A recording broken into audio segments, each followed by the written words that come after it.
Welcome to Elt's Castle. It used to be featured on the back of the 500 Deutsche Mark bill, and these days it's a big hit on Instagram. Not bad for a nearly 900-year-old castle.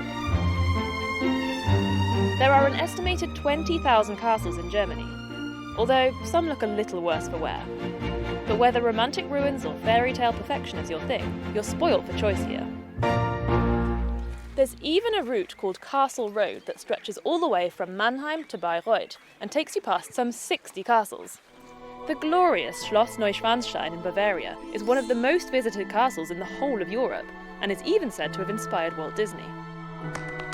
Okay, time for a quick language check. On a fairy tale sightseeing tour through Germany, you're probably going to see two different words being used, Burg and Schloss. In general, a burg is fortified, protected by a wall or a moat. A Schloss is closer to the English word palace and would have been built as a luxurious residence. But some medieval Burgen have been converted into Schlösser, and sometimes the words are used interchangeably. If in doubt, just take both names, like Schlossburg in Solingen. The Normans were the pioneers when it came to castles in Europe. The Germans caught on in the Middle Ages. So how can you recognise a German castle in a lineup? One clue might be a tall tower in the middle called a Bergfried. Unlike the English keep, it was not intended for people to live there. It was for observation, defence and status. Palaces then took the reins from around the 16th century, and they were all about showing off, really. Germany looked to France and Italy for aesthetic inspiration. In fact, Ludwig II of Bavaria, who was known as the fairy tale king, decided to build his own version of the Palace of Versailles. Sadly, he ran out of money before his Herrenchiemsee palace was finished. Happens to the best of us, Ludwig.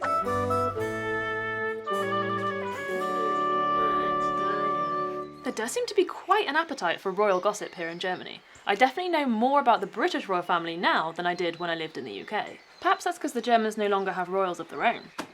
At the end of the First World War, all official royal titles and associated legal privileges were abolished. However, it was permitted that some titles could be merged into the family's surnames, and that's why we're now able to talk to a real-life count.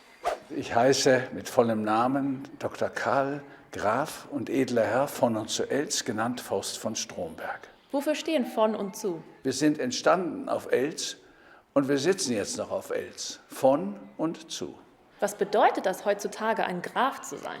Naja, hauptsächlich ein Haufen von geschichtlicher Last. Ich fühle mich zuerst einmal meiner Familie verpflichtet, denn sie hat mich beauftragt, die Burg in einem besseren Zustand zu übergeben, als ich sie übernommen habe. Und natürlich fühle ich mich auch der Bevölkerung gegenüber verpflichtet, denn hier habe ich ein bedeutendes nationales Erbe und ich möchte es allen Menschen öffnen und immer noch etwas schöner machen, wenn es geht. Apart from counts and tourists, who else might you find in a castle? There are plenty of spooky legends surrounding Germany's castles. A popular apparition is the Weiße Frau, or White Lady, whose appearance was often thought to signal the imminent death of someone in the family. Here at Elt's Castle, it's Agnes who's said to haunt the hallways. The story goes that in the 15th century, the Count's rather rebellious daughter was supposed to marry the Squire of Braunsberg, who by all accounts was a bit of a jerk. She refused to kiss him at their engagement party. How do you think he took that? Not so well. He disappeared for a year and then finally returned to attack the castle. Agnes donned her brother's armour and joined the battle, but she was killed by her would-be fiancé. The legend goes that Agnes's ghost is sometimes seen in the castle courtyard after midnight.